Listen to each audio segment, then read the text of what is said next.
Lembre-se sempre de uma coisa que é importante. É bonito muito ver as pessoas deambularem nos vernáculos linguísticos, né? Ficar falando bonito. Deambular significa andar. Vernáculos linguísticos significa na beleza do nosso português. Teoricamente é isso que eu disse. É muito bonito ver as pessoas então deambularem nos vernáculos linguísticos e caminharem dentro do seu vasto conhecimento teológico. Bonito falar assim, né? Só que a questão é não só a questão do falar, mas simplesmente a questão do atingir a quem nós estamos falando. Eu vou fazer um pedido muito grande para vocês. Com a igreja eu tenho uma paciência maravilhosa, muito grande mesmo assim. Eu respeito até as pessoas conversarem, até embora a gente chame a atenção de vez em quando para não perderem o foco. Mas aqui, por gentileza, não percam o foco. Aqui é vocês independentes, separados. Aqui não tem família, aqui não tem pai, não tem mãe, não tem irmão, não tem namorado, não tem esposa, não tem ninguém. Aqui existe um Espírito poderoso que quer nos instruir. E isso que nós estamos fazendo aqui é quase um debate monólogo. Ou seja, normalmente um debate precisa de pessoas se autoconversando. Mas nós vamos ter por um período aqui um debate monólogo. O que é isso? O debate vai acabar existindo entre eu e o Espírito aqui, e nós vamos receber algo da parte de Deus, que seria uma ministração. Ou seja, Ele fala no meio termo, vocês não vão estar vendo, mas eu estou aqui me debatendo com Ele. O que é debater? Um dá murro no outro, chuta no outro, não tem nada disso daí. Debate para a cultura hebraica significa conversar sobre o mesmo assunto e entre o mesmo assunto sair a solução daquilo. Ou seja, nós vamos conversar para ver como nós resolvemos o problema do Brasil? Não. Isso são inteligências humanas se fundindo uma com as outras para que saia uma solução para aqueles problemas. Mas não é isso que Deus quer ensinar. É até bom vocês pegar esse telefone na mão aí, coloca no silencioso para você saber quem ligou, mas não deixa tocar não, por favor, de preferência. O que era o debate dos hebreus? Juntava-se um homem movido pelo Espírito com outro homem movido pelo Espírito, e eles começavam a conversar sobre o assunto. E todo hebreu sabe que quando eles começavam a conversar sobre o assunto, a revelação do Espírito descia sobre eles e eles descobriam o que eles tinham que fazer. Não era uma super ideia que vinha na mente deles, não era, algo relacionado com inteligência dotada que eles nasceram com aquilo. Não tinha nada disso, entenderam? Absolutamente nada disso. Paz, profeta, glória seja dada a Jesus. Então não tinha nada a ver relacionado com isso. Então, algo que vocês precisam compreender aqui. Eu quero fazer vocês repetirem algumas frases antes de nós começarmos aqui. A primeira delas é: Jesus me perdoa das minhas falhas, dos meus pecados. Diga isso ao Senhor. Agora a segunda: eu sou mais do que eu penso que eu sou. Eu alcanço mais do que eu penso que eu alcanço. E eu vou a lugares maiores. Diga do coração isso, feche seus olhos para você dizer isso com veemência. E eu vou a lugares maiores do que eu penso que eu vou, ou do que eu imagino que eu vou. Vamos começar a tirar esse espírito de pequenez. Nós confundimos o espírito de grandeza com arrogância. Primeiro, é impossível nós não queremos alcançar coisas grandes, sendo que nós servimos a um Deus grande e estamos alicerçados em um reino que é extenso. É literalmente impossível isso. É impossível nós olharmos, olharmos para uma cidadezinha de 60 mil habitantes só e acharmos que é impossível Jesus Cristo alcançar isso aqui. É a coisa mais fácil que tem no mundo para Jesus alcançar. Mas o que Jesus precisa é que alguém se prontifique, é que alguém realmente olhe para essa cidade e veja que ela é pequena. Mas o problema que nós vivenciamos há tanto tempo aqui, quem sabe, que nós começamos a olhar para cá com uma mente pequena de um gafanhoto. Nós começamos a olhar para esse lugar com uma mente pequenininha. Nós perdemos o espírito excelente de Deus. É lá que o Senhor quer começar, né, Senhor? Amém. Desculpa, gente. Volte para Números, em nome de Jesus Cristo. Gênesis, Êxodos, Levíticos, Números, o quarto livro do Pentateuco. Quero pedir a vocês que sejam o mais rápido possível para abrir os livros, ok? Quarto livro, do primeiro, da esquerda para a direita. Números. Amanda Clar foi de que me anda glava Sérbia. Números, capítulo de número 14.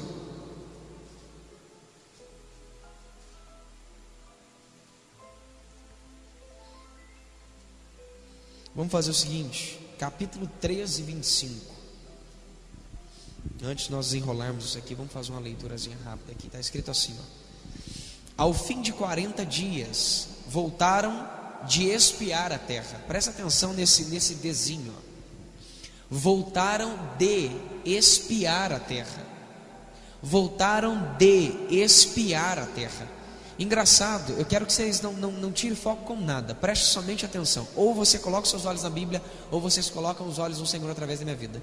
Não deixe o seu pensamento voar para outro lugar. Automaticamente, no momento que Deus usa a gente para ministrar, a gente começa a lembrar de algumas coisas. Esquece essas coisas, interrompe esse pensamento e fixa totalmente a atenção aqui. Escute, o Espírito de Deus, ele não é nenhum tipo de pessoa comum. Ele é uma pessoa divina.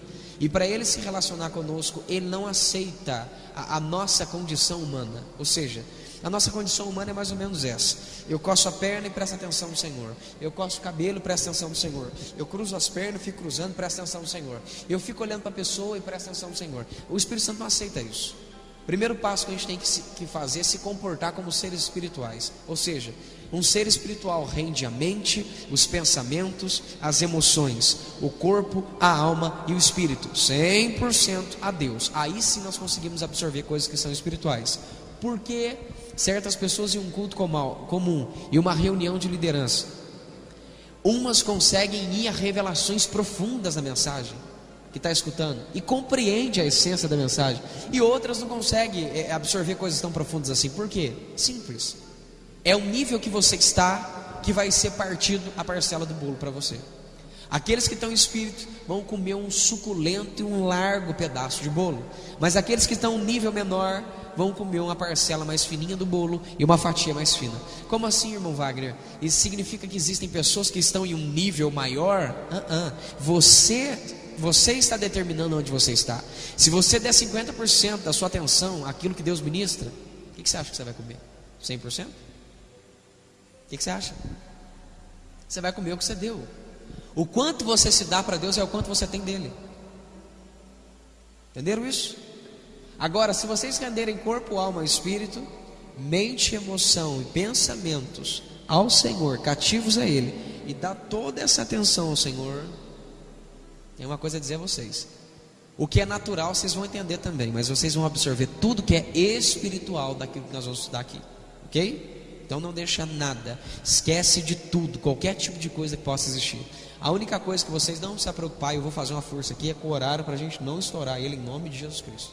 Você vê, já se passaram 16 minutos, acredita nisso? Então você vê como é que está rápido o negócio. Amém? Vamos lá então. Aqui a Bíblia Sagrada nos relata que ao fim de 40 dias eles voltaram de espiar a terra. Um dos programas mais famosos hoje do Brasil é o famigerado BBB, Big Brother Brasil. É o BBB, Big Brother Brasil. Quem que não quer ver o que um está fazendo e o outro está fazendo? Uns por desejo de lascívia ficam assistindo o dia inteiro só para ver cenas de sexo que não são liberadas, absolutamente não são liberadas pela mídia. E isso sai na internet. Assista aqui as cenas que a Globo não mostra, veja aqui os flagras que a Globo não mostra, e assim sucessivamente. Outros querem ver como funciona a vida de um artista, como será que é a vida das pessoas alheias. Outras querem se identificar com as demais pessoas, ou seja, o prazer de conhecer algo que você não conhece, e principalmente aquilo que você não sabe como é, faz com que você tenha o desejo de espiar. Querendo ou não querendo, foram 40 pessoas para dentro daquela terra. Uns meio que na filosofia do Big Brother Canaã, seria o BBC, e outros em obediência à voz de Deus através de Moisés. Preste atenção nesse versículo, porque ele já fala muita coisa desde o primeiro. Ao fim de 40 dias voltaram de espiar a terra. Interessante que desses 40, 38 pessoas tiveram o espírito terreno e humano, enquanto 2 pessoas tiveram absolutamente um espírito excelente, um espírito de sabedoria, ou seja, foram movidos pelo Espírito Santo. Preste atenção nos versículos aqui, ó. Vieram a Moisés, a Arão e a toda a congregação dos filhos de Israel, no deserto de Parã, a Cádiz. Deram-lhe contas a eles, bem como a toda a congregação, e mostraram-lhes o fruto da terra. Relataram a Moisés o seguinte: fomos à terra a que nos enviaste, e ela verdadeiramente mana leite e mel. O que é manar leite e mel? Existia várias fontes de mel, várias cabras que davam leite, assim sucessivamente, e este é o seu fruto. Depois daqui eles vão mostrar o fruto. Era uvas com cachos que um homem sozinho não conseguia carregar, de tão grande que era aquele fruto. Mas eu quero que você observe aqui, ó, o verso 28, observe comigo aí, por favor. O povo que habita nessa terra é poderoso, e as cidades são fortificadas e muito grandes. Olha o superlativo aí, ó. Poderia estar escrito aí na tradução grandíssimos. Olha a supervalorização, olha, são muito grandes. Não podia falar que era grande? Grande já é algo de uma dimensão maior. Mas para que destacar muito grandes? Poderosos, não podia falar fortes. Mas por que poderosos? Porque poderosos têm associação de força, poder, controle. Presta atenção aqui, ó. Agora olha outra parte que interessante, ó. Também vimos ali os filhos de Enac. Para quem não sabe, esse povo, os Enaquitas, se não falha a minha colocação, os Enaquitas eram gigantes. Eram pessoas que eram maior que a rena. Uma tribuna dessa aqui para eles ia estar no joelho. Entenderam isso? Continuando, ó. Os Amalequitas habitavam na terra de Negueb. Os heteus, os jebuseus, os amorreus habitavam na parte montanhosa, e os cananeus habitavam junto ao mar e ao longo do Jordão. O engraçado disso tudo é esse versículozinho aqui, 33, ó. Olha para cá, ó. Vamos ler o 32, ó. E diante dos filhos de Israel infamaram a terra que haviam explorado, dizendo: a terra pelo meio da qual passamos a espiar é terra que devora os seus moradores. Olha que interessante, ó. Todo o povo que vimos nela são homens de grande estatura. Agora presta atenção que isso é uma narração personagem. É uma narração de uma pessoa contando expressamente aquilo que viu, aplicando automaticamente o seu pensamento sobre aquilo, colocando automaticamente aquilo que enxerga de si próprio. Olha que interessante, ó, verso 33. Também vimos ali gigantes, pois os descendentes de Enac, está vendo? São da raça gigante. Aquilo que Deus me usou para falar aqui em cima.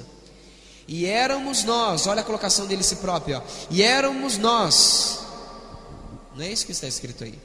E éramos aos nossos olhos, presta atenção, e éramos aos nossos olhos como gafanhotos, e assim também lhe parecíamos. Aquele povo mostrava uma imponência, um poder, uma força tão grande, que fazia com que eles próprios se enxergassem pequenininhos. Vocês conseguem entender isso? Eles estão se enxergando pequenininhos, retraídos, pequenos, fracos, totalmente desprotegidos de qualquer força superior. Como assim? Quem mandou eles espiar naquela terra? Quem mandou eles lá olhar aquela terra e ver que aquela terra seria a futura moradia deles? Afinal de contas, Abraão já tinha entrado dentro daquela terra. Abraão já tinha entrado dentro de Canaã. Deus falou para Abraão: Abraão, o seu povo vai habitar essa terra aqui, ó.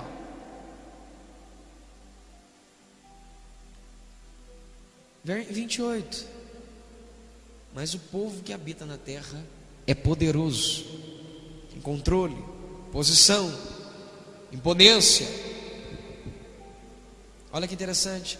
As cidades são fortificadas, existem muros que a protegem.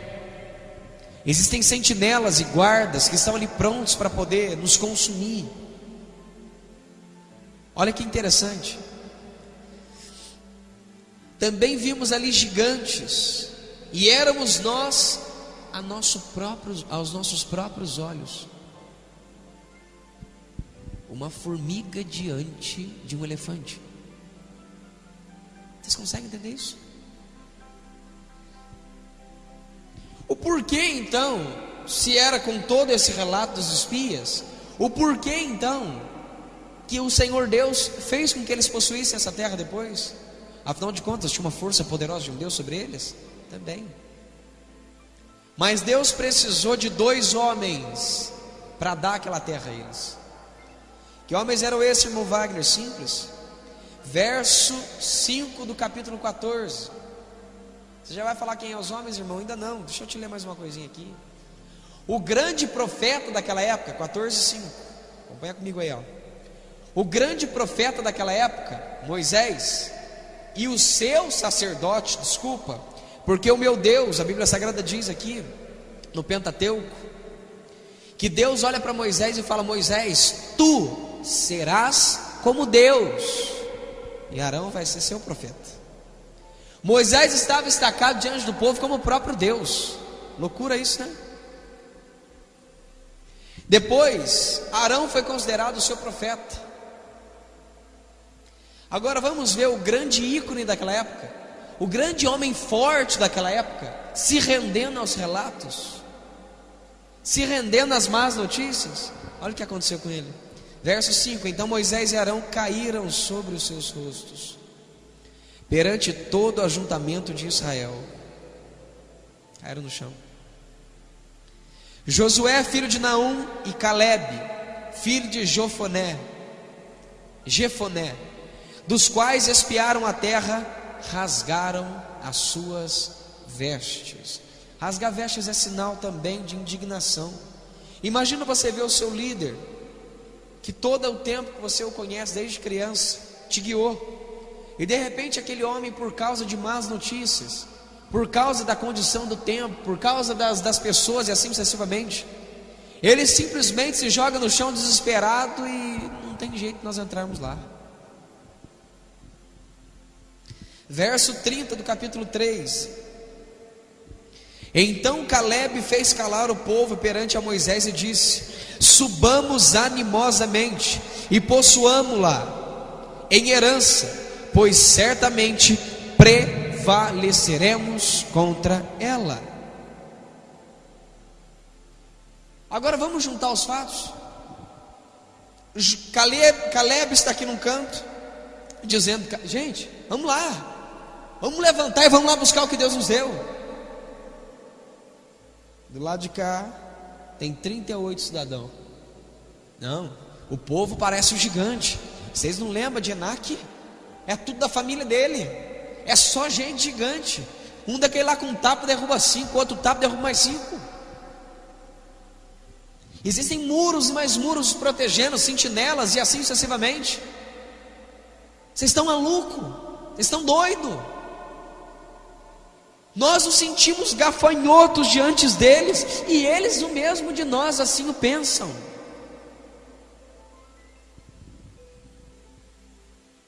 De repente o líder de todo aquele povo cai de joelho no chão, mediante a 38 relatos contra 2. A princípio era 1, mas depois se pronuncia 2. Ele cai de joelho no chão diante de todo Israel. Quero dizer a vocês, podem existir 30, 38, 40, 50, 60 igrejas dentro da cidade de Campo Belo. Pode até existir.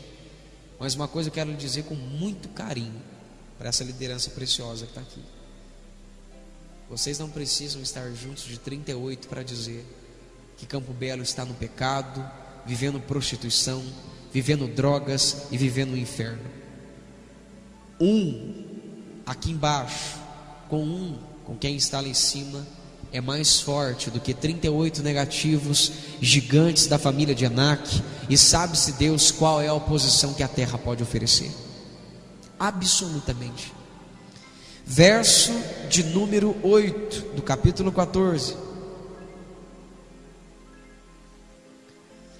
Deus é precioso. Se o Senhor se agradar de nós, então nos fará entrar nessa terra e nola dará. É uma terra que mana leite e mel. Tão somente não sejais rebeldes contra o Senhor, e não temais o povo dessa terra, pois como pão os devoraremos. A proteção deles se foi, mas o Senhor está conosco. Não temais. Não temais. Não tenha medo deles e nem tenha respeito a eles. Não temam. Agora continuando. Mas toda a congregação disse que iam os apedrejar depois daquilo. Quando eles começaram a se levantar, dizendo a eles: não, fiquem tranquilos, Deus é conosco, vamos lá, vamos encarar os fatos, vamos entrar lá dentro, vamos tomar o que Deus nos deu. Toda a congregação, movida pelos fatos, pelas circunstâncias e pela fé humana. Olhe para cá, existem 3 níveis de fé: fé humana, fé salvífica e fé sobre-humana. Fé humana, fé para a salvação, fé daquilo que você vê, ou seja, aquilo que você enxerga, aquilo que você crê. A fé salvífica, que é nos dada no momento da salvação, e a fé do Espírito Santo, que é um dom. Aquele povo estava vendo com os olhos os fatos, e estavam vendo que os fatos eram maiores do que eles próprios, ok? Amém ou não amém? Agora observe, você só consegue ver a fé espiritual se manifestar quando você tem um espírito diferente.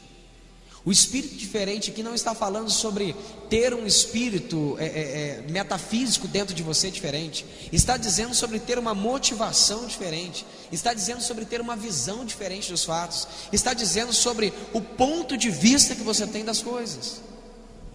Existem deficientes físicos hoje que são deficientes porque querem. Porque a deficiência não está em quem olha você, está dentro de você próprio. É você quem expressa para as pessoas aquilo que você é. Quer ver? Aos nossos olhos nós somos como gafanhotos. Depois ele termina dizendo o que mesmo? O que ele diz? Assim também lhe parecíamos. Aquilo que você dá às pessoas a enxergar é aquilo que as pessoas vão enxergar de você. Aquilo que você mostra para as pessoas que você é exatamente aquilo que as pessoas vão enxergar de você.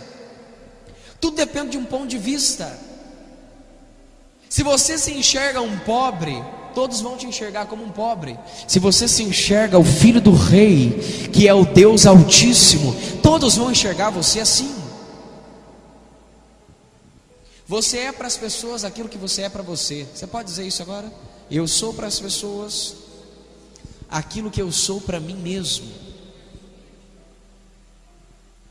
Foi exatamente isso que aconteceu lá. Quando eles, com um espírito diferente, começaram a colocar um ponto de vista diferente, dizendo: queridos, se tão somente nós agradarmos ao Senhor, o Senhor nos dará aquela terra e nós vamos devorá-la, porque a proteção dele se foi. Nós temos o Senhor. Consegue entender? Mas toda a congregação disse que os apedrejassem. Então, olha que coisa linda isso aqui, gente. Isso aqui é para mexer com qualquer coração de quem ama esse Deus. Todos vão estar contra nós. Olhe para cá um minutinho. Quando uma igreja numa cidade, ou um líder numa cidade se posiciona, eu sinto a glória de Deus aqui. Quando um homem ou uma mulher se posiciona dentro de um lugar, quando um homem e uma mulher se coloca na dispensação e na vontade de Deus, quando um homem e uma mulher se coloca na posição de ser diferente por um espírito diferente que se move dentro dele, quando o homem entende que Jesus Cristo não veio para salvar 5, 6 almas, ele veio para abalar a estrutura de uma cidade e levar aquela cidade não a louvar a uma senhora e sim um Senhor, porque a Bíblia Sagrada está dizendo: todo ser que respire louve ao Senhor e não uma senhora. Quando alguém se posiciona de verdade, as demais igrejas vão tentar nos apedrejar, os demais líderes vão tentar nos paralisar, a igreja vai tentar nos segurar, A Bíblia Sagrada está dizendo aqui que não foram os líderes das tribos simplesmente que juntaram pedras para atacar em Caleb e em Josué. A Bíblia Sagrada está dizendo que todo o povo queria juntar pedras para jogar em cima deles. Só que tem um detalhe: ser diferente custa caro. Ser diferente custa ficar sozinho. Ser diferente custa ser rejeitado por aqueles que não querem, mas ser amado e exaltado por aquele que te chamou. Quando Caleb se pronunciava diante de todos, espera aí, querido, Caleb não era Josué. Caleb e Josué não eram Moisés. Não era aquele homem que quando andava o povo tremia diante dele. Não era aquele homem que quando passava as crianças, Moisés, é ele mesmo, filho. Não era Moisés. Moisés agora estava de joelho no chão chorando. E um jovenzinho pequenininho estava diante daquela congregação, sendo usado pelo Deus Altíssimo para falar com todos. Todos com uma pedra na mão, todos dispostos a praticamente matá-lo a pedrada. E de repente acontece uma coisinha mais ou menos assim, ó. Mas toda a congregação disse que os apedrejassem. Então a glória do Senhor apareceu na tenda da congregação, e a todos os filhos de Israel. Disse o Senhor a Moisés: até quando me provocará esse povo? E até quando não crerá em mim, apesar de todos os sinais que eu fiz no meio deles? A presença de Deus e a glória de Deus se manifestou por dois motivos ali. Primeiro, para mostrar a indignação que Deus estava tendo com aquele povo. E segundo, para proteger aquele que defende a visão de Deus. Consegue entender isso? Quando que o ministério cresce? Quando o líder cresce. O ministério é um reflexo do que o líder é. E o líder é um reflexo de quem ele crê e em quem ele se espelha. Vou dizer de novo: o ministério, ele é um reflexo do líder daquele ministério. E o líder daquele ministério é um reflexo do líder dele próprio. Se eu reflito a Jesus Cristo, o ministério continuará sendo de Jesus e refletirá a glória de Jesus Cristo. Todos podem entender isso? Porque o nosso querido apóstolo São Paulo disse que nós deveríamos ter a nossa mente renovada, para que daí então nós vivêssemos aquilo que é bom, agradável e suave, vírgula, a perfeita vontade de Deus. Só organizando algumas coisinhas aqui. Por quê? Não tem como ver a cidade de Campo Belo ser ganha para Jesus, enquanto eu e você começarmos a enxergar a cidade como gigantes, enxergarmos barreiras sociais, enxergarmos barreiras políticas, encontrarmos barreiras eclesiásticas dos líderes dessa cidade. Não tem como nós vermos essa cidade se prostrar aos pés de Jesus Cristo, enquanto nós continuarmos nos sentindo gafanhotos diante de 60 mil pessoas só. Às vezes nós pensamos que é impossível ganhar esse povo todo para Jesus. Pastor, não podemos ganhar uns 30 mil pessoas, agora 60 é muito, né? Interessante, dentro da África um homem ganhou 1.400.000 pessoas num dia para Jesus Cristo. O que esse homem tem que a gente não tem? Dá para você bater no peito e falar: visão de Deus, mente transformada, aponta o dedo para frente e diga um objetivo traçado. Enquanto eu e você continuarmos com essa mente de criança, essa mente pequenina, essa mente entrevada, cauterizada com as mentiras de Satanás, nós nunca vamos conseguir alcançar aquilo que o Senhor quer.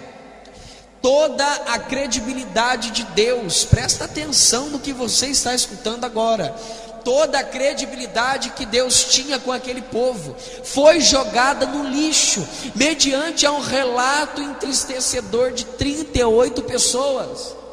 38 pessoas tiveram mais poder de influência do que todos os sinais e os prodígios que Deus tinha feito no meio daquele povo.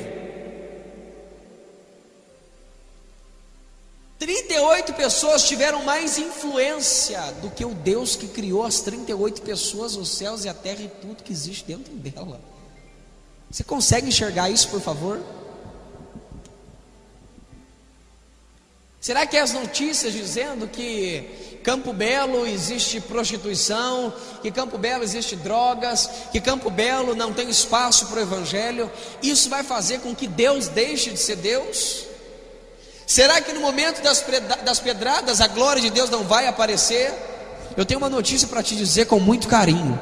Se você se posicionar nessa querida tarde e compreender que Deus chamou você para ser um instrumento de transformação para essa cidade, prepara para ver não somente a glória, chamar a atenção desse povo todo e dizer que eles não têm compromisso com Deus, mas também para a glória de Deus proteger você na sua entrada, na sua saída, e aonde você colocar as mãos, Deus lhe abençoar.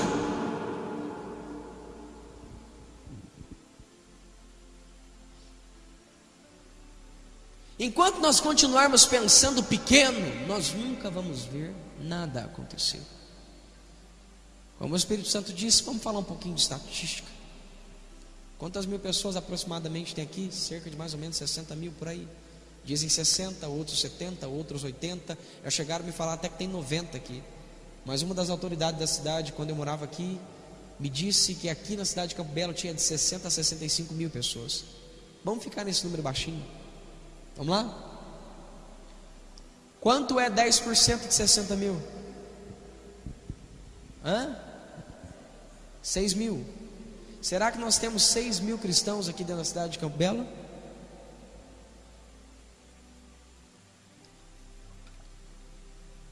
Será? Podemos fazer as contas. Uma igreja com 300, outra com 200. Aqui, não sei quantos membros tem aqui mais ou menos. Tem um povinho bom já. E um bocado de outras denominações. Será que juntando tudo dá 6 mil?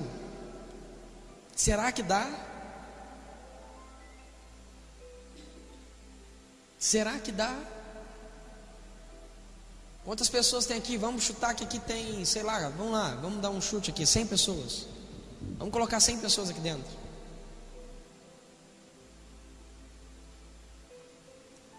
100 pessoas para 6 mil, está faltando quantas pessoas?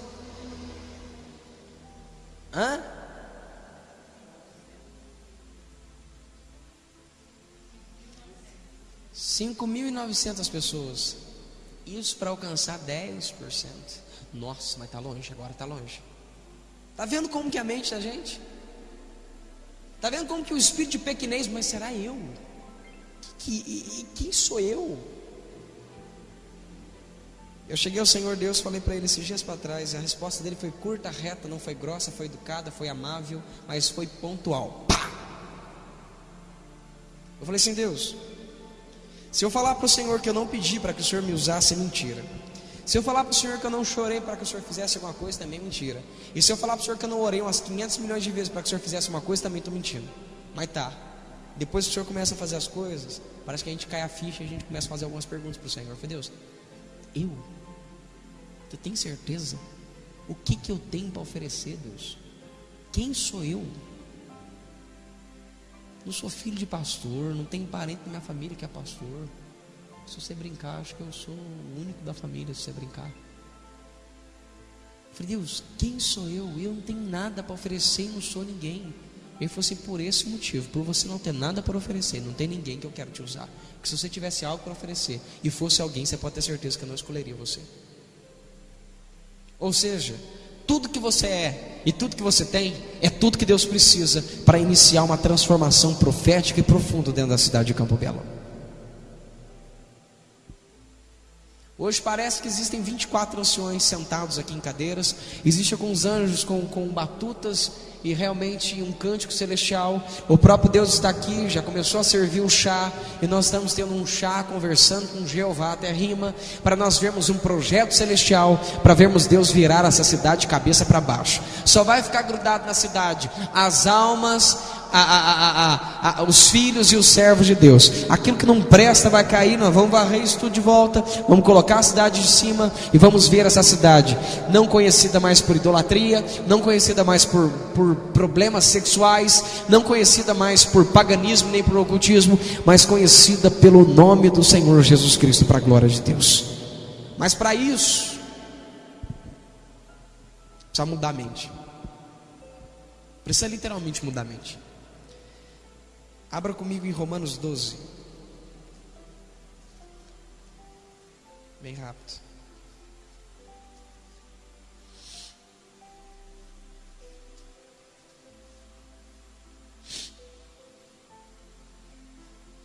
My God. Romanos 12.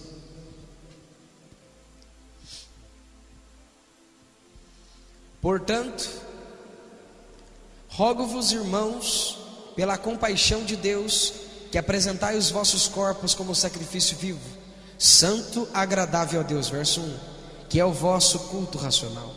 Verso 2, e não vos conformeis com este mundo, mas transformai-vos pela renovação do vosso entendimento, para que experimentais qual seja a boa, agradável e perfeita vontade de Deus.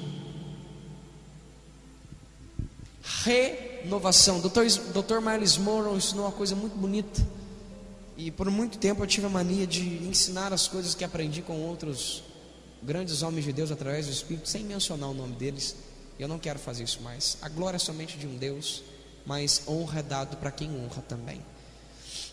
Dr. Miles Monroe ensinou uma coisa muito bonita sobre o prefixo renovação. Renovação significa voltar ao estado inicial, quando a mente do homem era pura e perfeita. Quer ver uma coisa? Quem acredita que é possível falar face a face com Deus? Todos vão dizer que acredita. A pergunta é: por que você não fala? Dizer que acredita é uma coisa, falar é outra. Adão não tinha esse problema. Adão falava com Deus. Adão falava com Deus assim como eu estou falando com você. Renovação do entendimento é trazer a nossa mente para o estado inicial. Renovação do entendimento é fazer com que as nossas mentes sejam totalmente transferidas para cá, ó. O apóstolo Paulo diz que nós temos a mente de Cristo. Se nós temos a mente de Cristo, nós temos a mente iniciada do começo. Nós temos a mente exatamente genuína, perfeita e original. A mente de Cristo é o exemplo maior e perfeito que nós temos que ter. Se a nossa mente é exatamente igual a dele, então nós não temos problema de olhar para Campo Belo e vermos Campo Belo ser alcançada. Agora, se nós olhamos para Campo Belo e sentimos uma dificuldade muito grande de vermos almas se render, isso consiste, está relacionado que nós não temos ainda a mente de Cristo. Nós estamos com interferências malignas das informações que têm sido nos dadas. Nós temos com interferências malignas relacionadas com quem nós somos, o porquê estamos aqui, não conseguimos isso, não conseguimos aquilo, não somos capazes e assim sucessivamente. Estatística: 65 mil pessoas. Lógica: somos poucos. Conclusão: glória a Deus pelos 40, pelos 50, pelos 100, pelos 200 ou pelas 300 pessoas.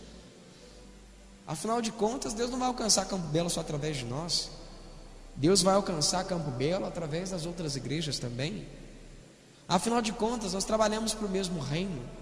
O que está em foco não é se Deus vai usar as outras igrejas. O que está em foco não é se o ministério poder do Espírito Santo é superior aos outros ministérios.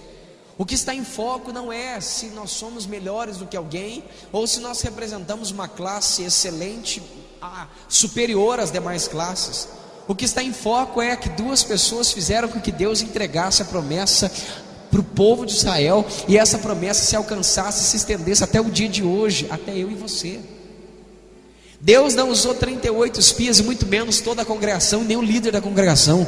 Deus usou duas pessoas com espírito excelente para fazer com que a glória dele alcançasse aquela terra, e aquela terra fosse dada como herança àquele povo. Deus não está preocupado em ter compromisso com 38 igrejas. Deus está preocupado em ter compromisso com a igreja que quer ter compromisso com Ele. Você pode entender isso? E aí? Adianta ficar olhando? Um grande homem de Deus chamado David Watson, infelizmente eu não concordo com tudo que ele fala, porque ele questiona aquilo que eu mais amo na minha vida, que é o Espírito Santo, o Jesus Cristo e o Pai, e a unção desse meu Deus. Ele questiona isso, ele fala que isso não é tão benção. Deixa ele lá. Infelizmente, como Tom Lee Osborne disse, nós não vamos concordar em todas as doutrinas. A única doutrina que nós vamos concordar é que as almas precisam ser salvas, e para isso todo mundo dá as mãos. Não tem igreja que não dá. É adventista, universal, assembleia, presbiteriana, qualquer tipo de igreja dá as mãos e trabalha em rumo das almas. Isso é uma doutrina que ninguém questiona. Pode questionar os métodos, mas a doutrina não. David Watson disse que nós precisamos ser batizados em um batismo de angústia. Você pode dizer angústia? Diga isso mais angustiado, diga angústia. O que é ter um batismo com angústia? Antes dos profetas serem levantados, a primeira coisa que Deus fazia com eles é levá-los a uma profunda dimensão de angústia. Esdras e Neemias. Esdras construiu o templo de Israel, reconstruiu o templo de Israel destruído por Nabucodonosor. Aquele trem daquele Nabucodonosor também conseguiu destruir também as muralhas de Jerusalém, que era aquilo que permeava, aquilo que guardava a cidade como um sinal de segurança, que é para isso que servia também as muralhas, para impedir que animais entravam lá dentro, e também gerasse uma certa segurança entre eles, para que não qualquer pessoa conseguisse entrar lá. Neemias foi quem reconstruiu toda a extensão dos muros, sozinho, irmão, não. Se ele tivesse fazendo um muro sozinho, ele estaria fazendo até hoje lá, coitado, de tão grande que é aquilo. Ele precisou de ajuda de pessoas. Mas escute, os muros nunca seriam construídos e nunca existiria ajuda se uma pessoa não começasse. Os 38 espias que deram um mau relato da terra ajudaram depois a lutar lá dentro da terra. Se 2 não dessem o primeiro passo, os outros 38 não iam se posicionar para lutar contra os enaquitas, amalequitas e todo aquele povo que estavam lá, jebuseus, amorreus e assim sucessivamente. Pode me entender? A Bíblia Sagrada diz, se eu trocar os profetas aqui, você me entenda por gentileza, que às vezes eu me confundo um pouco. Esdras ficou quase careca, se descabelou de tanta angústia que ele teve chorando por aquele povo. Ele ficou em jejum e em pranto diante de Deus.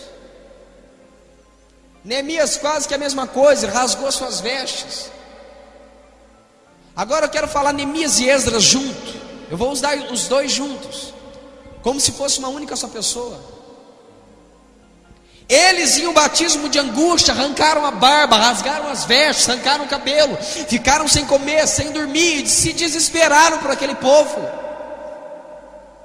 Eles se angustiaram porque aquelas coisas não continuaram, não havia santidade no meio do povo, não havia comunhão entre o povo. Não tem como nós vermos Deus alcançar a terra se alguém não for realmente batizado com uma angústia por aquele povo. O que é angústia, irmão Wagner? É uma indignação profunda por algo que está acontecendo. Você fica angustiado de ver aquilo. Quem já sentiu isso? O que você fez depois? A angústia tem que ser seguida de uma atitude. A angústia tem que ser seguida de uma atitude. Eu não saí da onde eu saí para vir para cá simplesmente para ministrar pessoas. Eu vim para cá angustiado, passar um pedacinho da minha angústia para vocês, para que vocês fiquem angustiados e passem um pouco da angústia para vocês, para outros, e assim sucessivamente. Sabe por quê? Porque a segunda atitude depois da angústia é se posicionar para extrair aquilo que Deus deu a você para extrair, para tomar posse daquilo que Deus deu a você e vivenciar o chamado que Deus deu a você no lugar onde você está. A angústia nos leva a dobrar o joelho no chão e orar horas e horas em intercessão. A angústia nos leva a colocarmos os olhos da gente nessa palavra e falar: Deus, eu não sei ler, não sei escrever, não sei ministrar, como dizem as pessoas, eu não sei pregar, eu não sei fazer nada, mas a única coisa que eu sei agora é que eu tenho que te ajudar e fazer alguma coisa.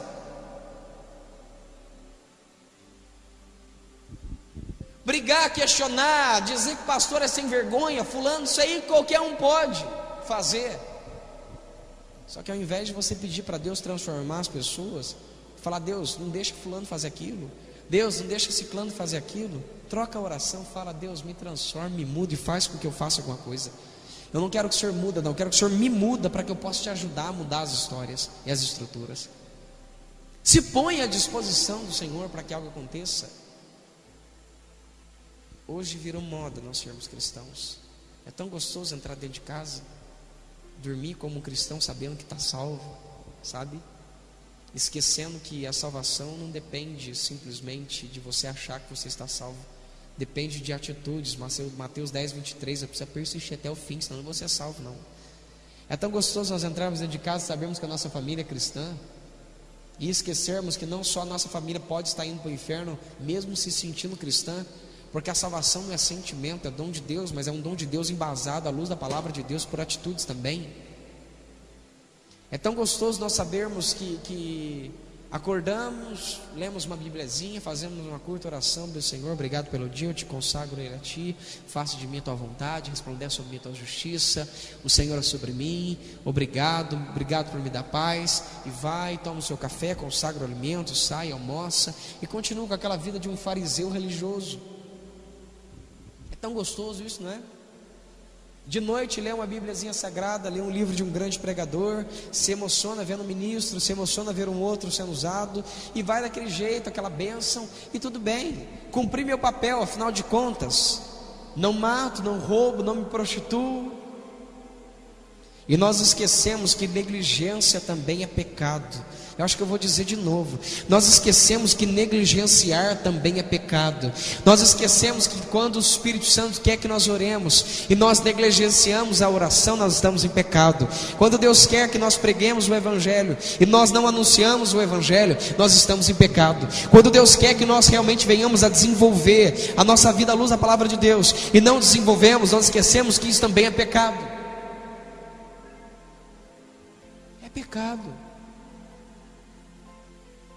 Faz 5 dias que tem Deus me usado para dizer a mesma coisa.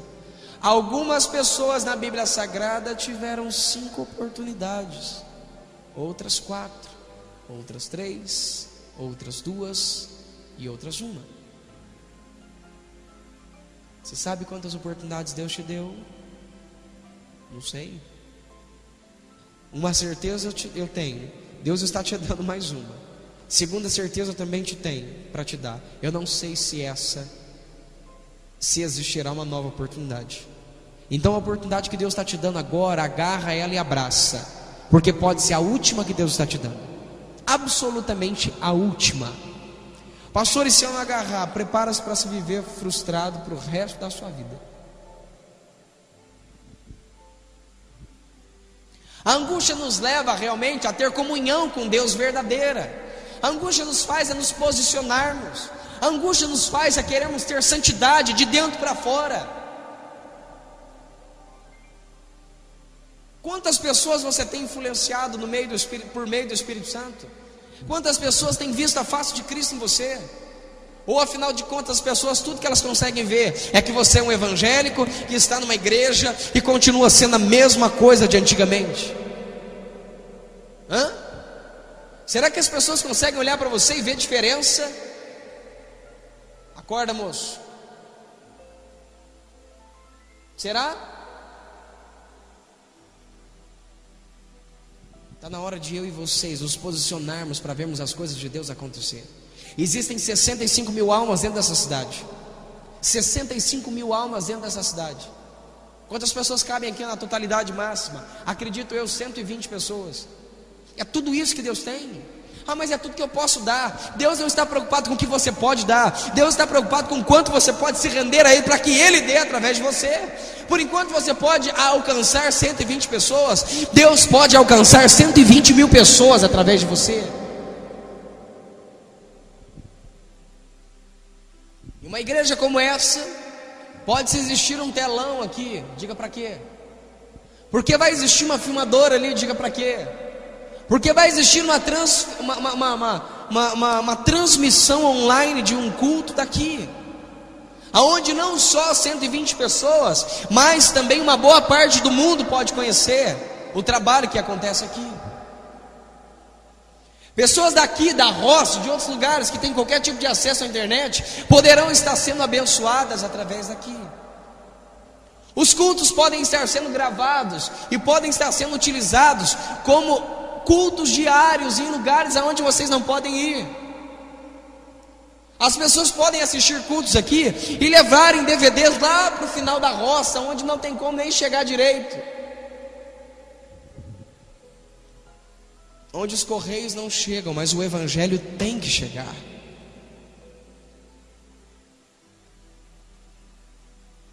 O Senhor pode estar escrevendo livros através de vocês. Que isso, pastor? Nem ler e escrever eu não sei. Então nós estamos no mesmo barco. Se eu sei alguma coisa hoje é no Espírito Santo. No Espírito Santo. Garanto para vocês que ninguém estudou mais do que eu e nem menos do que eu aqui. Torna a repetir uma vez mais. Estudei a 5ª série empurrando pela barriga. A 8ª, se eu já empurrei pela barriga, não tinha nem barriga para empurrar mais. Do primeiro, segundo, terceiro ano, que fica antecedentes à faculdade, eu fiz supletivo, fiz provão de bancada. E para terminar, Deus ainda me revelou as perguntas da prova ainda para eu passar.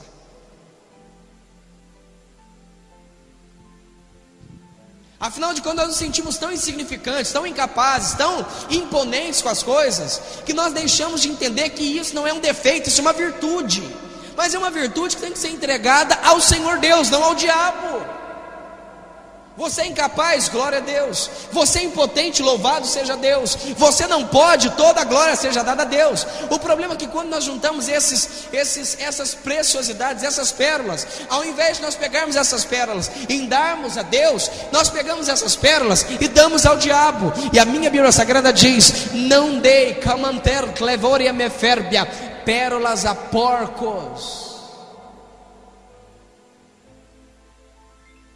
Isso é uma virtude, porque é tudo que Deus precisa para te usar. Porque se você falar, não, eu consigo, eu escrevo, eu sei, prepara que Deus vai te usar, nunca, até a hora que você virar pó de novo. Mas o problema é que nós pegamos todas essas nossas virtudes e damos na mão do diabo. E o diabo você não presta mesmo. Realmente você é pequenininho, realmente você não é ungido, você não tem sabedoria, você não tem capacidade, você não tem não sei o quê. Aí levanta mais um bocado de pastor aí dentro da cidade: vocês não são ungidos, que ministério é esse? E bibibi bobobó. Aonde está escrito nessa bendita dessa Bíblia Sagrada que precisa disso? Aonde está escrito que eu preciso ser ungido a pastor para subir numa tribuna como essa? Aonde está escrito que eu sei que eu tenho que ser ungido a isso, aquilo, fulano de tal, a semideus? Por enquanto ninguém se levanta aqui para fazer a diferença. A Canaã do povo lá de fora está sendo impedida de ser entregue para eles. A terra prometida que foi prometida a Abraão não consegue alcançar o povo lá de fora, porque ninguém se levanta para falar: vamos alcançar a terra para aquele povo lá. Vou lhe contar sobre duas Canaã: a Canaã de Deus e a Canaã dos homens. A Canaã de Deus são as almas, a Canaã dos homens é o próprio Deus. Consegue entender isso?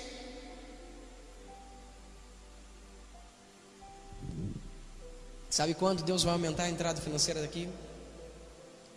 Sabe quando Deus vai fazer com que não tenha mais nem lugar para colocar cadeira aqui dentro? Sabe quando vocês vão ter que começar a fazer 2, 3, 4, 5 cultos aqui? Quando a mente mudar. Quando a mente mudar. Quando a mente for renovada e voltar ao início em Cristo Jesus. Você está achando que o povo chega na igreja? Glória a Deus, Deus salvou uma alma, Deus salvou uma alma, glória a Deus, isso é maravilhoso. Dá até chora, bonito, né? Não estou achando bonito mais não. Isso não me comove mais não. Mas não me comove. Fico feliz da vida, mas não me comove mais. Jesus não morreu na cruz por causa de um. Responde para mim. E o diabo está lá, isso, maravilha. Ó, uma alma, que bênção. Vocês ficam com uma, eu levei 30. Glória a Deus, ó, aleluia. O diabo ora até nas línguas da macumba. Pula até uma perninha só. De alegria. Hã? E a igreja está toda contente com uma almazinha só. E o diabo mais ainda, porque é só menos uma, né? Glória a Deus. Que mané é uma alma, irmão? Que mané é uma alma? Jesus Cristo veio com a mente renovada. Ó a frase, ó. Eu preciso ter uma morte que venha valer a pena para resgate de muitos. Ele não disse de alguns, ele disse de muitos. Pluralidade de indefinição de palavra. Alguns, parte inferior. Muitos, parte superior.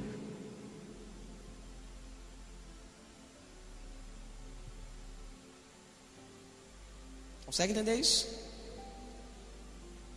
Enquanto a gente ficar com essa cabeça pequenininha, glória a Deus, Deus salvou uma alma. Deus salvou uma alma não, irmão. Jesus quer Campo Belo, entendeu? Aí a hora que você começar a pensar em Campo Belo, descarta Campo Belo e vai para Minas. A hora que Minas começar a ficar forte, descarta Minas e vai para o Brasil. A hora que o Brasil começar a ficar sem graça, já começa a pensar nas nações. A hora que as nações ficar sem graça, fica tranquilo que a trombeta vai tocar, vai subir eu e você e um bocado de gente que o Senhor nos usou para alcançar para Ele, para a glória de Deus. Vem para cá, deixa eu mostrar para você uma coisinha que aconteceu na fundação da terra. Vem cá, vou mostrar uma coisinha para você bonita. Antes de existir todas essas coisas aqui, existia uma coisa chamada relacionamento. Você pode ser relacionamento? Escutei um ministro falando sobre isso, o irmão Judson de Oliveira. Achei lindo aquilo, muito bonito.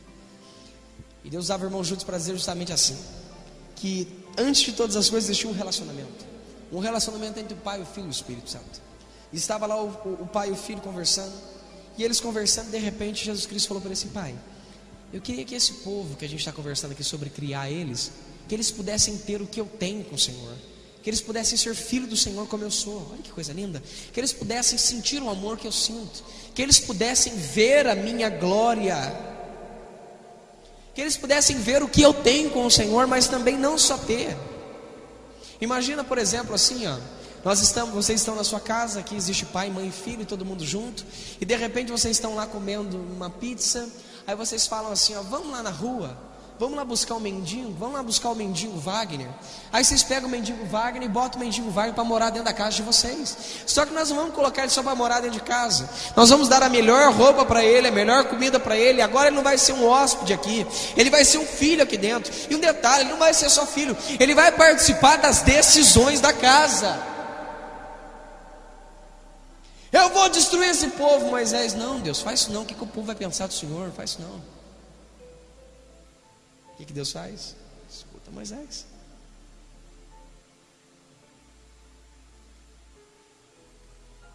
Foi isso que aconteceu conosco. Em um relacionamento nasceu eu e você. Eu e você. Nasceu eu e você. E toda a humanidade.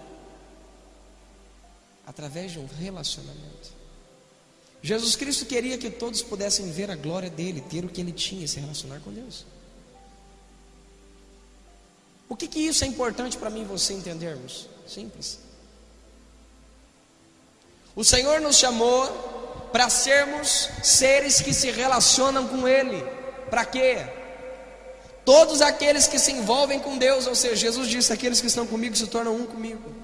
Se eu me torno um com Jesus Cristo, eu faço parte dos princípios dele, das decisões, ele ainda o ajuda a cumprir as decisões dele. Dá para imaginar o pai chamando Jesus Cristo, falando assim, vem cá Jesus, Senhor Pai, o que o Senhor deseja? Filho, é o seguinte, pede-me o que tu me quiseres e eu te darei. E de repente Jesus olha para ele e fala assim, Jesus, Pai, eu quero as nações como herança. Quem já viu esse versículo? Pede-me as nações e eu te darei por herança. Como Judson, sem conhecê-lo, eu li aquele versículo e achei que era eu também. Eu achei que era eu pedi as nações e ele dava para mim, mas não é. A Bíblia Sagrada nos ensina, e eu quero crer também junto com o irmão Judson, que esse diálogo foi entre o pai e o filho. Pede-me e te darei as nações por herança. E de repente Jesus o pede ao pai e o pai dá a ele. Só que depois o pai segura o filho e fala: filho, senta aqui, que ainda hoje você vai ver eu colocar todos os seus inimigos por estrado dos seus pés. E detalhe, vou colocar anjo no céu, vou colocar homem na terra, ainda vou colocar o meu espírito lá enchendo esse homem, para que todos trabalhem em unidade, para alcançar o salário do seu serviço. Todos vão trazer aos seus pés as nações. Você não vai ganhar Campo Belo para você não vai ganhar Campo Belo para mostrar que a igreja tem realmente o poder do Espírito, não. Depois que no Espírito Santo nós alcançamos isso, nós chegamos e colocamos aos pés de Jesus e fala: está aqui, Jesus, o fruto do seu salário. Será que nós vamos dar a Jesus 40 almas? Será que nós vamos dar a Jesus 120 almas, 3.000 almas, 5.000 almas? Eu acho que no tempo de ministério que Deus me usa, eu acho que Jesus já me usou para alcançar mais almas do que tem de crente aqui dentro da cidade de Campo Belo. Isso é tudo? Você pode levantar a mão para cima e dizer: Deus amou o mundo. Diga mais uma vez: o mundo. Diga: o mundo. O mundo. O mundo. Não entendeu? O mundo não é Campo Belo, o mundo não é Itajubá, o mundo não é Minas, o mundo não é Brasil, o mundo não é algumas nações, é o mundo inteiro.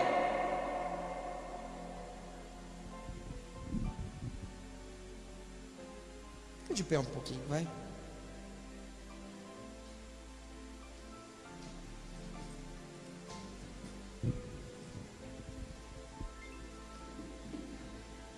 Eu imaginei que Jesus ia fazer um pouquinho diferente hoje, mas Ele não vai fazer tão diferente senão. Olhe para cá.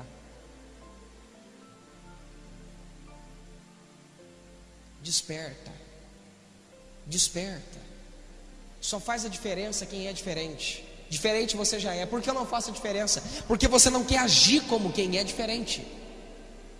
Qual é a sua comunhão com Deus todos os dias? Ler a Bíblia Sagrada de noite? Acordar e fazer meia dúzia de palavrinha para Deus? Você tem que gastar o seu tempo com Deus. Você tem que gastar o seu tempo com Deus. Você tem que doar o seu tempo a Deus. Senão nunca Deus vai fazer de você um instrumento internacional. O que é isso, pastor? Pregar sobre as nações? Não, filho, Deus não vai fazer de você um turista, não. Deus vai fazer de você igual um homem chamado Reinhard Bonnke. Meu Deus, isso mexe no fundo do meu coração. 1,4 milhões de pessoas em um único culto se entregando a Jesus. 1,4 milhões de pessoas em um único culto se entregando a Jesus Cristo. Oh Senhor. Mais de 6 milhões de pessoas em 4 dias. Ele já alcançou 100 milhões de almas. Vamos alargar a mente aí, vamos avantajar essa mente, vamos abrir ela. Quantos Campo Belo não cabe em um único dia? Vamos lá. Acho que eu não sei fazer nessa conta.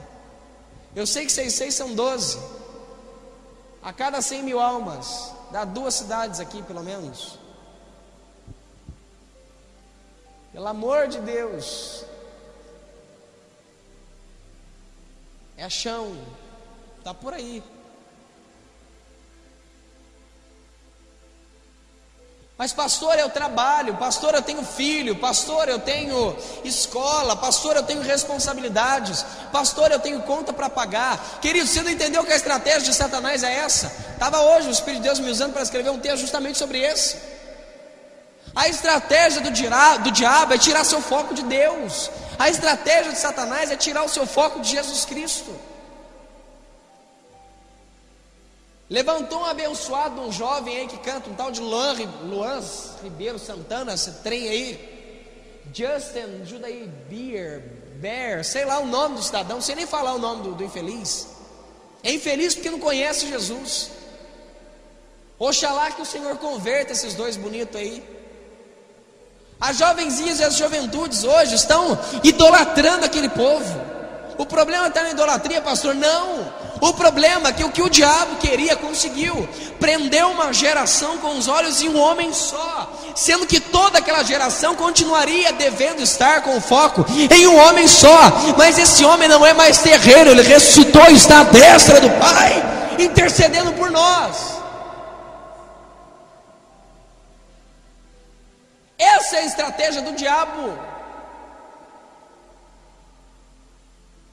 Ele quer que nós nos prendamos em pessoas e em coisas, com trabalho, com filho, com família, com todas as coisas estranhas. Minha Bíblia diz: aquele que largar terras, casa, família, filhos, esposa, por amor ao meu nome, será recompensado 100 vezes mais. Não é depois, não, é agora. Por enquanto eu me preparava para subir numa tribuna, Jesus salvava meu pai.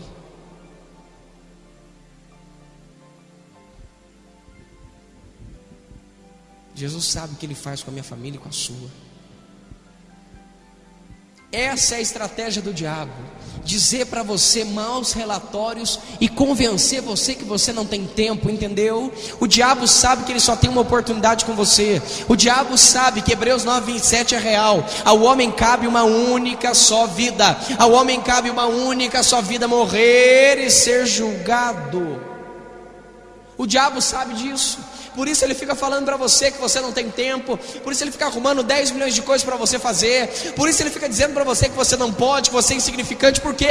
Quanto mais ele te enrolar, mais almas ele leva para o inferno, entendeu?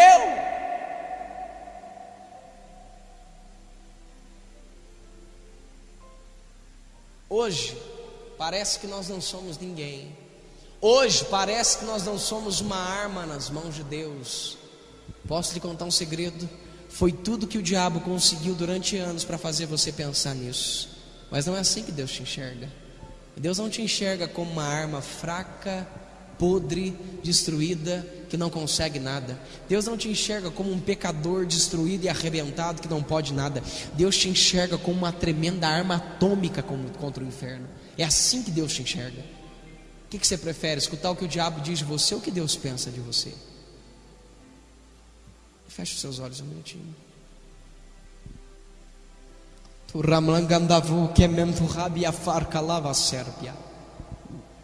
Eu quero te desafiar. Não é aceitar Jesus, não.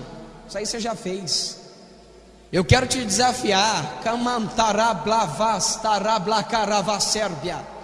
aceitar a conduta de vida de Jesus hoje. Eu quero te desafiar a aceitar a vida de Jesus na sua vida, os hábitos de Jesus, as atitudes de Jesus na sua vida.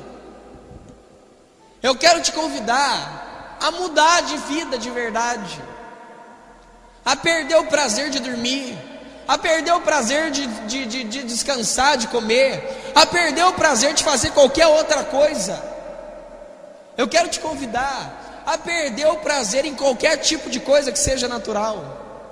Mas eu vou perder o prazer da vida, irmão. A vida está passando, não vou usufruir dela. Tem tantas cidades bonitas, tem tantas coisas que eu podia fazer, irmão. Que as cidades bonitas fiquem aí. Nenhuma cidade é mais bonita do que a Nova Jerusalém. Nada é mais prazeroso do que a presença altíssima de um Deus vivo e real. Nós não estamos aqui de brincadeira. Nós estamos aqui para alcançar aquilo pelo qual nós fomos alcançados. Nós estamos aqui para alcançar aquilo pelo qual nós fomos alcançados. Fomos alcançados para alcançar as almas para Jesus Cristo. Por isso nós fomos alcançados. Eu quero desafiar você a dar um upgrade na sua vida de oração, a realmente a ter tempo com Deus e dar tempo para Ele. São 24 horas do seu dia, vamos lá, vamos entregar todo o tempo que nós podemos dar a Ele. E se não der para entregar de dia, não dorme então, se for o caso. O que custa entregar o horário do almoço para Ele? Não precisa ser todos os dias, mas entrega alguns deles. O que custa passar 2, 3, 4, 5 horas orando? O que custa? Rápido, vocês da liderança, dê as mãos. Rápido, por favor. Deus vai criar uma aliança interessante sobre vocês. Dê as mãos vocês aqui. Só dê as mãos, só isso, dê a mão lá.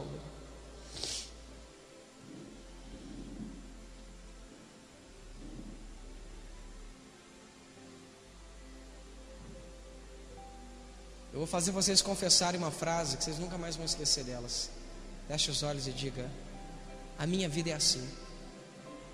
É orar. É orar. Estudar a palavra. Se entregar ao Senhor. Em seriedade. Ter comunhão com Deus. A minha vida é assim. É orar. Estudar a palavra. Se entregar ao Senhor com seriedade. Ter comunhão com Deus. A minha vida é assim. É orar, estudar a palavra, ter comunhão com Deus, com sinceridade, se entregar ao Senhor. A minha vida é assim. É orar, estudar, buscar, se entregar. A minha vida é assim.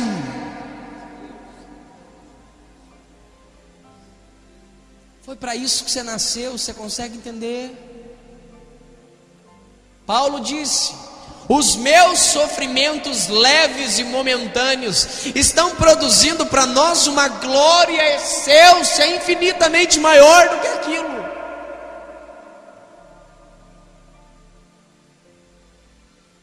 Quando o Senhor nos toca, por que quando Deus te toca você não lembra de carro, não lembra de casa, não lembra de mulher, não lembra de homem, não lembra de conta, não lembra de dívida, não lembra de problema nenhum?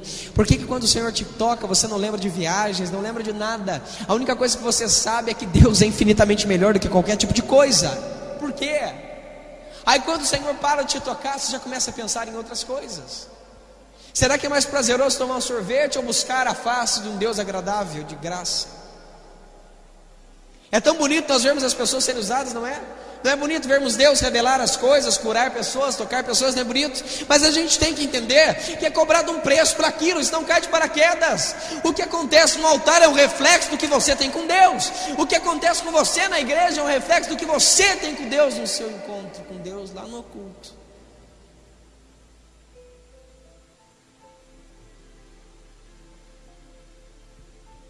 Eu quero orar por vocês. Senhor, em nome de Jesus Cristo, Pai, eu quero clamar a Ti que o Senhor possa resplandecer e pôr sobre o corpo de cada uma dessas pessoas. Não é um juízo terreno, é um juízo espiritual, Pai. Que o Senhor possa repousar sabedoria sobre os Teus filhos e filhas aqui. Que o Senhor possa colocar dentro deles um compromisso de morte, Deus. Morte do próprio eu, morte da própria carne, que é a mesma coisa, morte das concupiscências terrenas, morte do desejo das coisas humanas e que o diabo tem nos influenciado ou tentado nos apresentar. Querido Deus, eu imploro a Ti, Senhor, que o Senhor possa tirar de dentro de nós os desejos humanos que fazem com que pensemos que aquilo que está lá fora nós precisamos usufruir. Ou seja, crente não é bobo, crente também pode curtir, crente também pode aquilo. Quem crê em Deus pode qualquer coisa. Agora quem é cristão não pode qualquer coisa. A única coisa que o cristão pode é todas as coisas naquele a quem o fortalece, naquele a quem o fortalece. Senhor, que o Senhor possa ensinar a eles, Deus, que o prazer do mundo não é superior, Pai, ao prazer da Tua presença, da Tua comunhão, dos milagres, dos sinais, dos prodígios, da salvação, da transformação das almas, de um novo avivamento, de um impacto espiritual do Senhor sobre essa terra, em nome de Jesus, Deus. Mandará que o ferbe randegaster bilavia for benegiastarpia. Jor canto navia for canavia sai. Nos desperta, Senhor, para um novo avivamento. Nos desperta para um novo tempo de glória, de majestade. Nos desperta para uma nova atmosfera de milagres. Nos desperta para um mover celestial de sabedoria. Nos desperta para um mover contínuo e poderoso da Tua graça e misericórdia. Nos desperta, Senhor, para vivenciarmos uma atmosfera metafísica. É tempo desse povo aí fora não nos reconhecer melhor do que eles, mas reconhecer que nós temos uma intimidade com o Senhor e reconhecer que nós somos um povo não escolhido melhor do que eles, mas um povo que crê no sobrenatural e vive com o verdadeiro Deus de Israel nas nossas vidas, em nome de Jesus, Pai.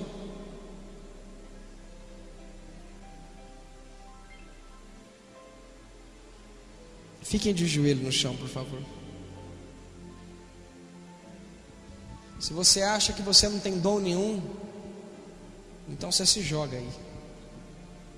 Agora, se você sabe que Deus te deu alguns talentos, como falar, ministrar, cantar, louvar, Se Deus te deu alguns talentos, se Deus te deu alguns dons, Ele te deu, Ele não vai tirar de dentro de você mais. Coloque isso diante de Deus. Diga: Deus, o Senhor me deu capacidade de estudar, o Senhor me deu capacidade de ministrar, o Senhor me deu capacidade de anunciar a Tua palavra, o Senhor me deu capacidade de orar pelas pessoas. Senhor, o Senhor tem feito alguns milagres quando o Senhor me usa para orar, o Senhor tem feito isso, o Senhor tem feito aquilo. Jogue isso no altar do Senhor agora. Coloque isso diante do altar dele. Coloque isso diante do altar do Senhor agora, em nome de Jesus Cristo. Coloque isso diante do altar dele. Nós vamos orar ao Senhor Jesus agora, para que Ele possa multiplicar isso. Nós vamos orar ao Senhor para que, se os milagres aconteciam, muito mais acontecerão agora. Se a palavra de sabedoria era fluida, muito mais ela fluirá agora. Se o louvor fluía com excelência, a partir de agora vai ser com excelência e unção. Se o Senhor te dava capacidade de amar as almas, quem mais e quanto mais agora? Comece a colocar isso diante de Deus. Se Deus te deu ousadia para falar com as pessoas, se Deus te deu capacidade de conversar com as pessoas sem vergonha, o Senhor fará isso ainda mais através de você, com ousadia, sabedoria, intrepidez, realmente com muita ênfase sobre essas pessoas, sabedoria e estratégia, em nome de Jesus Cristo, com intrepidez. Mandará que for, canaviaçai. Coloca, diga ao Senhor: Senhor, estão aqui tudo que o Senhor me deu, mas Pai, eu preciso que o Senhor aperfeiçoe isso dentro de mim, me ajude a aperfeiçoar. Camandará vefor, camandar gaster, merrai, comandou e recebe, andará vaforbia.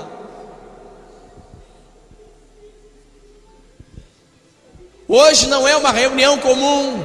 Hoje não é uma reunião comum. Hoje é uma reunião de Deus colocar os pingos nos is, porque algo poderoso vai passar a acontecer na cidade de Campo Belo, em nome de Jesus Cristo. É tempo de um verdadeiro e genuíno avivamento da parte de Deus, e vai se iniciar também aqui.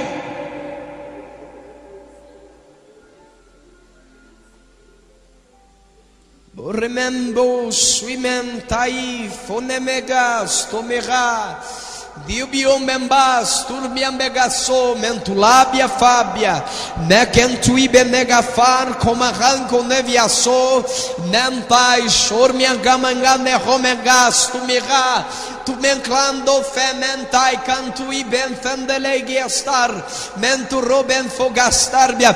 Peça para o Senhor despertar o seu espírito, peça para Deus te dar o primeiro amor de novo, peça para Deus despertar a sua alma, peça para Deus despertar você, peça para Deus tirar de você o sono, para que você se desespere na presença dEle, para que você perca a fome, perca o sono e possa se entregar a Ele de verdade. Tubiam pacantulo biavagafaramantu debegevesubia chamam plefoster cantu yabavaka nagasebe revenegesuriamba. Abra o coração sincero para Deus agora. Abra o seu coração sincero para Ele. É uma oportunidade que Ele está te dando hoje. Não joga fora. Quem sabe você não tenha outra. Quem sabe você não tenha outra.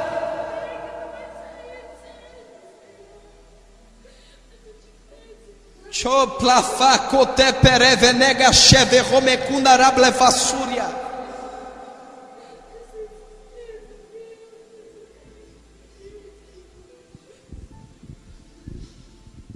Cheple festo i ben tu i bekanda rabaha chevia.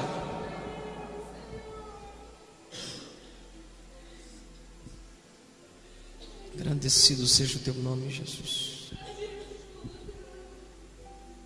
O Senhor é santo, Pai.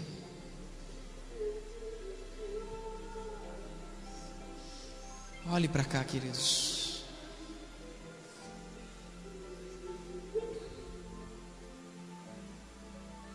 Se assentem por um segundinho só. Eu quero olhar dentro dos olhos de vocês. Se assentem um minutinho.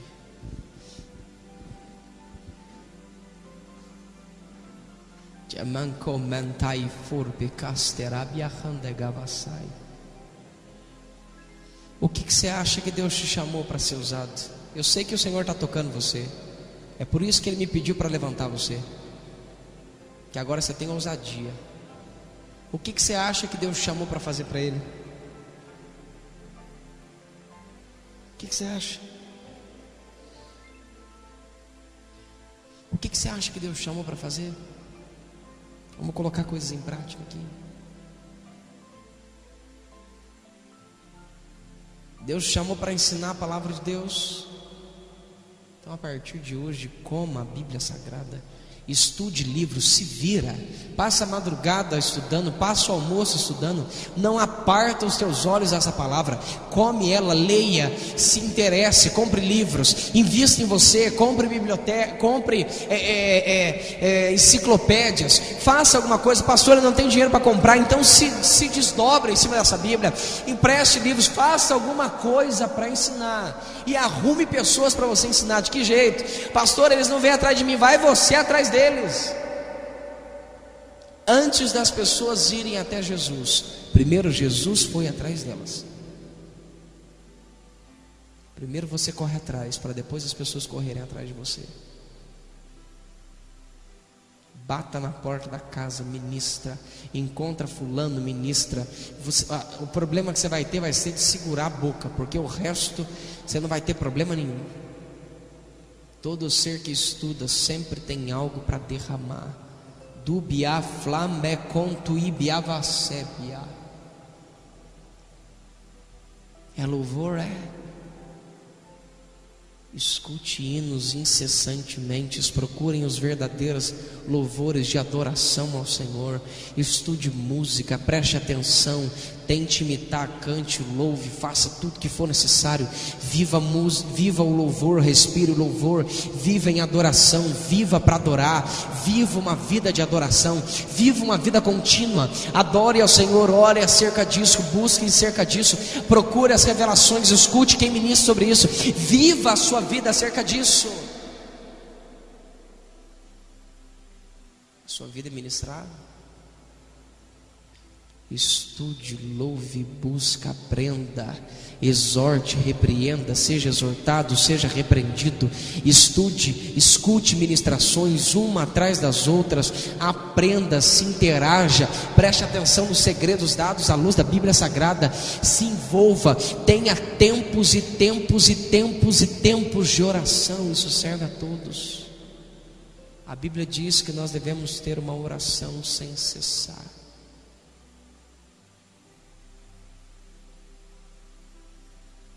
Não ore 10 minutos, 20 minutos, 30 minutos, 40 minutos, 1 hora e meia, 2 horas. Ore 2, 3, 4, 5, 6. E o dia que você tiver uma folga, faça uma força para você orar pelo menos umas 12 horas. Pastor, é muita coisa, muito é dado, muito é cobrado. Quer ver Deus virar de cabeça para baixo esse lugar? Então dê todo o tempo que você tem para Deus. Dê todo o tempo que você tem para Deus. Dê todo o tempo que você tem para Deus. Não perca tempo assistindo televisão. Não perca tempo na frente de computador, Orkut, MSN, essas porcariadas toda. Nesses meses atrás eu comecei a perder tempo com isso, servindo. Segundo, a obra de Deus, ela não é Deus. A obra de Deus, ela não é Deus.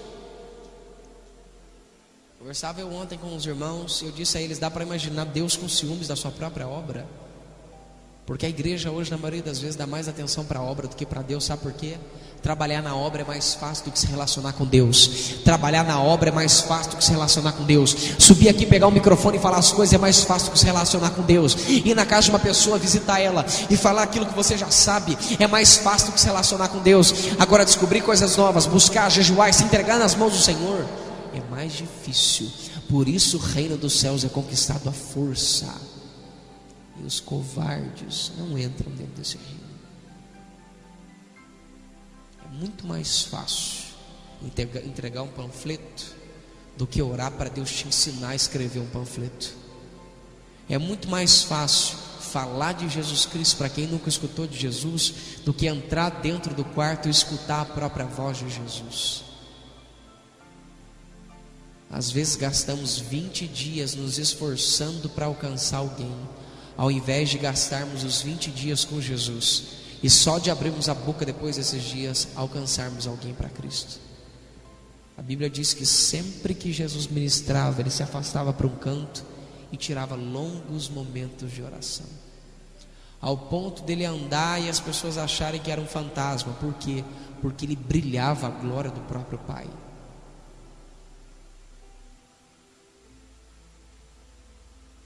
Vou lhe dar um conselho: todos aqui podem, todos que estão aqui dentro podem viver o sobrenatural de Deus, se tão somente se dispuserem a Deus, se tão somente gastarem a sua vida com Deus, sem querer nada em troca, mas se entregar de verdade, se entregar uma vida de oração, uma vida de oração, uma vida de estudo da palavra, uma vida de devoção à pessoa do Espírito Santo e ao Pai por meio de Jesus.